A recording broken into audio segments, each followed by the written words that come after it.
역대하 26장 두 군데를 봅니다. 1절부터 5절까지의 말씀과 15절부터 23절까지의 말씀 제가 읽습니다. 유다 온 백성이 나이가 16세 된 우시야를 세워 그의 아버지 아마샤를 대신하여 왕으로 삼으니 아마샤 왕이 그의 열조들의 묘실에 누운 후에 우시야가 엘롯을 건축하여 유다에 돌렸더라. 우시야가 왕위에 오를 때의 나이가 16세라 예루살렘에서 52년간 다스리니라. 그의 어머니 이름은 여홀리야요 예루살렘 사람이더라. 우시야 그의 아버지 아마샤의 모든 행위대로 여호와 보시기에 정직하게 행하며 하나님의 묵시를 밝히 아는 스가랴가 사는 날에 하나님을 찾았고 그가 여호와를 찾을 동안에는 하나님이 형통하게 하셨더라. 15절입니다. 또 예루살렘에서 재주 있는 사람들에게 무기를 고안하게 하여 망대와 성과 이외도 화살과 큰 돌을 쏘고 던지게 하였으니 그의 이름이 멀리 퍼지는 기이한 도심을 얻어 강성하여짐이었더라. 그가 강성하여짐에 그의 마음이 교만하여 악을 행하여 그의 하나님 여호와께 범죄하되 곧 여호와의 성전에 들어가서 향단에 분향하려 한지라. 제사장 아사랴가 여호와의 용맹한 제사장 80명을 데리고 그의 뒤를 따라 들어가서 우시야 왕 곁에 서서 그에게 이르되 우시야여 여호와께 분향하는 일은 왕이 할 바가 아니요 오직 분향하기 위하여 구별함을 받은 아론의 자손 제사장들이 할 바니 성소에서 나가소서. 왕이 범죄하였으니 하나님 여호와에게서 영광을 얻지 못하리이다. 우시야가 손으로 향로를 잡고 분향하려 하다가 화를 내니 그가 제사장에게 화를 낼 때에 여호와의 전안 향단 곁 제사장들 앞에서 그의 이마에 나병이 생긴지라.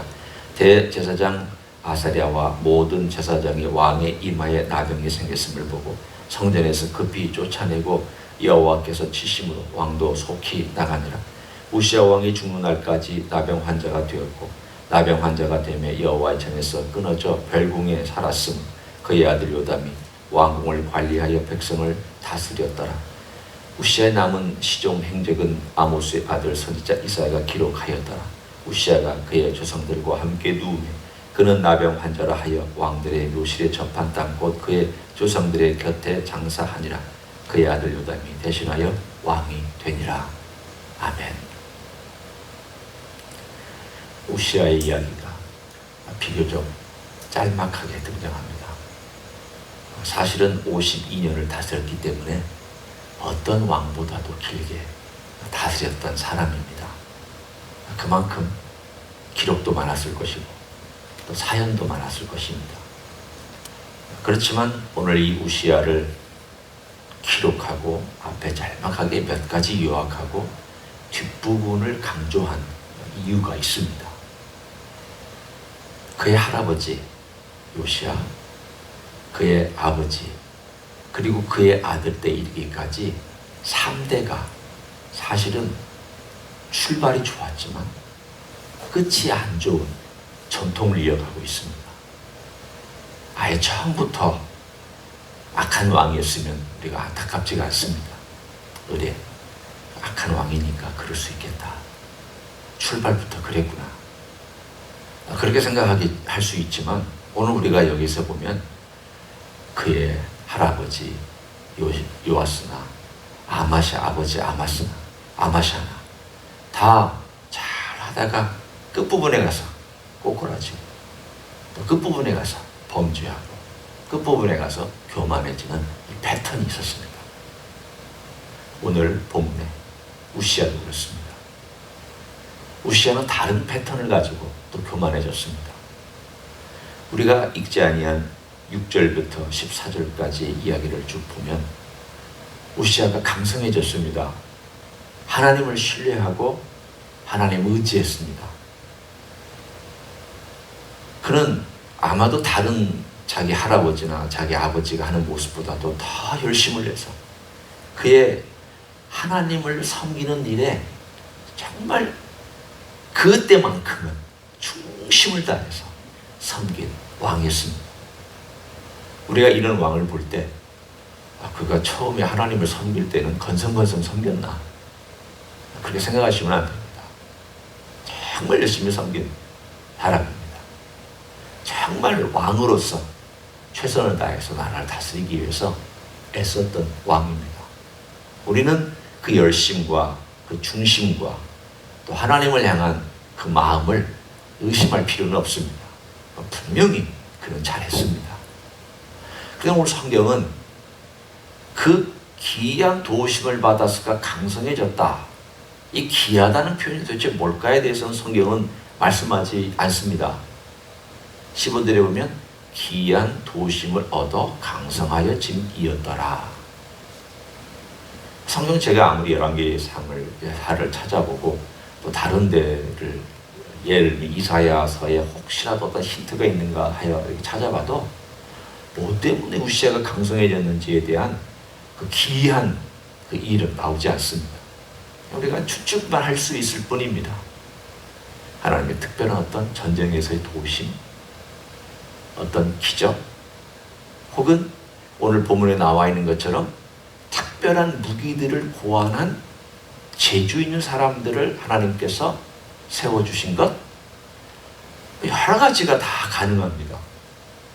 아마도 이 기이한 도우심이라고 하는 것은 전체적인 어떤 총괄적인 그 생애 가운데 하나님이 이런 일도 행하셨나? 하나님이 이것도 행하셨단 말인가?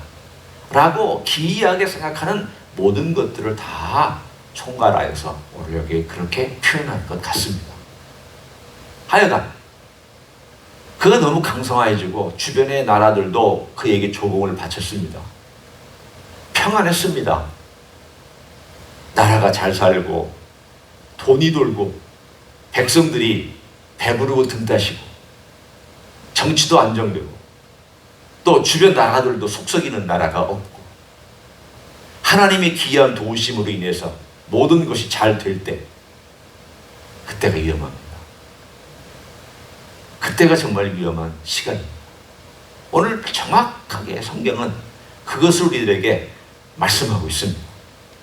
16절에 보면 이유를 말합니다. 그가 강성하여짐에 라고 나옵니다.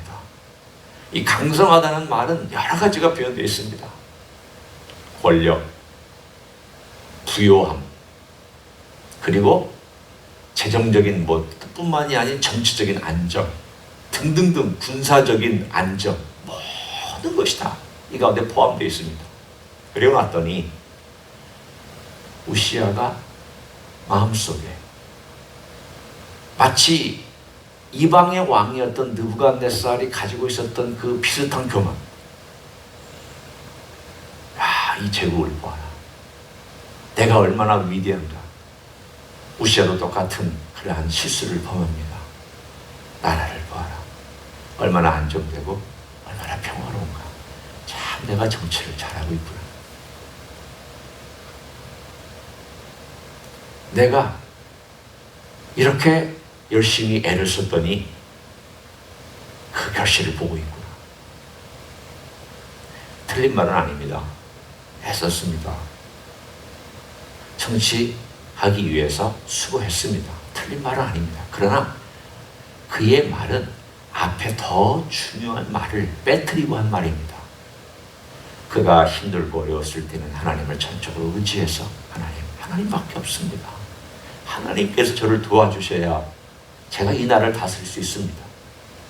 그리고 나서 강성해지고 하나님이 도와주시고 하나님께서 귀한 도우심으로 그를 세워주셨더니 이 앞에 있는 말은 빼고 뒤에 있는 말이 많이 강조가 되고 사람들이 자기를 그렇게 인정해 주기를 원해서 사람들의 소리에 귀를 기울입니다. 나에 대해서 뭐라고 얘기하나? 나를 칭찬하나? 내가 잘했다라고 사람들이 박수를 쳐주나? 우시아는 점점 자기 중심으로 자기가 얼마나 위대한지 그리고 얼마나 자기가 정치를 잘했는지에 대한 자기 중심으로 강성해진 것이 마치 자기가 잘해서 강성해졌다라고 생각하는 그러한 오해를 갖기 시작을 했습니다. 그러자 그는 그 전에 어떤 왕도 행하지 아니하였던 일을 행하려고 마음을 먹습니다. 어느 한 날, 왜 제사장만 하나님을 섬기냐? 나도 기름 부은 왕이 아니냐? 제사장도 기름을 부었고 나도 기름을 부었으니 나도 이 성소에 들어가서 제사장이 하는 일 나도 할 수 있다. 그리고는 어느 날 나를 정하여서 그가 참으로 이건 용기가 아닙니다. 이건 무식한 행동이었습니다. 왜냐하면 하나님께서 그것은 분명히 구약시대에는 대제사장과 제사장이 이 일을 행하라. 그리고 지성소에 들어오면 대제사장만 1년에 한 번 들어와라. 성소에 들어오는 것은 제사장만 들어와라. 그리고 이 모든 것들은 제사장들이 하는 일이다 라고 하나님께서 제한을 두셨던 그 일을 넘어가기 시작했습니다. 넘어가려고 마음을 먹었습니다. 넘어갔습니다. 그리고는 제사장들이 말리는데도 불구하고 향단을 잡고 불을 드리려고 작정을 했습니다. 말렸으면 그때 거기서 그만둬야 했었습니다. 이것이 잘못됐다는 것을 그는 머리로는 알고는 있었지만 심정적으로 교만이 그 알고 있는 것을 덮어버렸습니다. 사람이 교만하면 아무리 알아도 하나님이 아는 그 말씀이 힘을 쓰지 못합니다. 사람이 부풀어 오르면 그 부풀어 오르는 힘이 너무 전체를 감싸고 있어서 하나님 말씀이 희미해지게 보입니다. 그는 알고 있었습니다. 몰라서 이렇게 죄를 범한 것이 결코 아닙니다. 알고 있었습니다. 그러나 그 선을 넘고 싶었습니다. 나도 할 수 있다. 하나님이 이렇게 축복해 주셨다. 나라고 못하는 게 뭐냐. 결국 그는 오늘 본문에 있는 것처럼 참 안타깝게 나병이 들어서 그의 생애를 비참하게 나병 환자로 종말을 맞이했습니다. 사랑하는 성도 여러분, 이것이 얼마나 우리의 삶 가운데 도전을 주는가. 우시아가 왜 그랬지? 우시아만 그런 것이 아니었습니다. 이사야서 6장에 보면 우시아가 죽던 해에 라는 표현이 나옵니다. 이사야가 선지자가 되어서 초년생이었을 때 그의 초년생의 기간 동안에 우시아 왕이 정치를 잘하고 나라가 부강해서 하나님께서 이 나라를 축복해 주시는가 보다라고 생각하면서 나름 하나님이 이제 유다를 통하여 하나님의 놀라운 하나님의 나라가 이 땅 위에 나타난 것은 아닐까라고 이사야는 기대했습니다. 나병에 걸렸습니다. 실망이 됐습니다. 죽었습니다. 깊이 마음에 좌절했습니다. 이런 산원왕이 이런 죄를 범하고 죽었단 말이지. 왜 왕은 그랬을까? 이사야는 왕이 잘못해서 이런 일이 나타났다고 왕에게 문제에 집중하고 있었습니다. 그때 하늘이 열리면서 하나님의 보좌가 나타나고 하나님의 강렬한 빛 앞에서 그가 섰을 때에 그가 고백한 내용이 있습니다. 입술이 부정한 백성 중에 거하는 부정한 자기 자신의 모습을 발견했습니다. 이건 그냥 본질적으로 우리가 해석할 때 본질적으로 인간은 부정하기 때문에 그렇다 이렇게 해석할 수 있습니다. 그러나 또 하나 더 우리가 추가해야 될 게 있습니다. 그것은 무엇인가? 우시아만의 문제가 아니었다라는 것을 그 시대에 말씀해 줍니다. 그 마음의 교만함과 마음의 부정함이 유다 전체에 퍼져 있었다는 것을 말합니다. 우시아는 그 대표적인 케이스였습니다. 우시아는 왕이었기 때문에 백성을 대표하는 사람으로서 하나님 아버지 앞에 자기가 나아갔던 그 교만함이 똑같은 성질의 교만함은 아니라 할지라도 그 유다 전체 백성들에게 심지어는 이사야 자기 자신에게도 그 교만함이 그 부정함이 그의 입술과 그의 마음의 전체에 퍼져 있었다는 것을 하나님을 목도하고는 발견했습니다. 하나님을 목도하면 두 가지 반응이 나옵니다. 그분의 빛 앞에서는 두 가지 반응이 나옵니다. 하나는 기쁨, 다른 하나는 두려움. 기쁨이 있을 때에는 죄가 없을 때 기쁨이 있습니다. 죄가 있을 때는 기쁨 없습니다. 두렵습니다. 세상 사람들은 하나님의 빛 앞에 절대 서지 못합니다. 천국에 들어오라 해도, 예수 믿지 않는 사람 들어오라 해도 못 들어옵니다. 왜? 그 빛을 감당할 수 없기 때문에.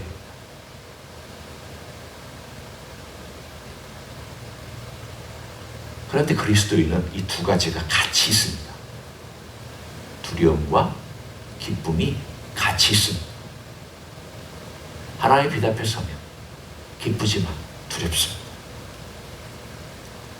이사야가 하나님의 그 놀라운 영광 앞에 섰을 때에 하나님의 영광을 보는 순간 그는 두려웠고, 하나님께서 천사를 보내서 그의 입술을 깨끗하게 정화시키자 그는 마음에 다시 한번 기쁨이 회복되었고, 그리고 하나님을 섬기고자 하는 그의 마음의 열정이 생기기 시작했습니다. 오늘 이 26장과 이사야서 6장을 통하여 우리가 어떻게 하나님 아버지 앞에 서야 됩니까? 우리의 삶은 계속해서 우시아와 같고 이사야와 같은 부정한 삶과 부정한 입술의 연속입니다. 따라서 이 부정한 삶과 부정한 입술이 계속 우리의 삶을 괴롭히고 우리를 더럽게 만듭니다. 주님 앞에 오면, 십자가 앞에 오면 두 가지 반응이 같이 나타납니다. 내가 주님께 왔다는 기쁨도 있지만 한편으로는 두려움이 있습니다. 죄인은 두렵습니다. 죄진 것은 두렵습니다. 죄진 것은 하나님 아버지 앞에 떨립니다. 십자가는 우리를 떨게 만듭니다. 그러나 이 떨게 만드는 십자가 앞에서 우리가 하나님 아버지 앞에 고백하고 나면 그 십자가에서 흘리신 보혈을 씻고 난 다음에는 온전한 기쁨이 회복됩니다. 그 묘한 그 두 가지 사이를 오가면서 우리는 평생 살아갑니다. 어쩔 수 없습니다. 죄인이기 때문에 어쩔 수 없습니다. 그러나 우리의 삶 가운데서 주님의 은혜가 늘 필요하다. 내가 우시아처럼 잘 섬겼기 때문에 이제는 됐다. 됐다라는 말은 절대 승림이 되지 않습니다. 그리스도인에게 아무리 위대한 일을 했고 아무리 착한 일을 많이 하고 아무리 성공한 어떤 그리스도인을 할지라도 됐다라고 하는 순간 넘어집니다. 됐다라고 하는 순간 꼬꾸라집니다. 됐다라고 하는 순간 우리는 그때부터 내리막길을 걸어갑니다. 된 적 없습니다. 우리가 살아있는 동안에 주님의 은혜는 항상 필요하고 용서도 항상 필요하고 십자가 앞에 와서 고백하는 것도 항상 필요하고 또 회복되는 일도 항상 필요하고, 그러면서 더 주님을 알아가고 더 주님을 발견해가는 것이 신앙인 줄로 믿습니다.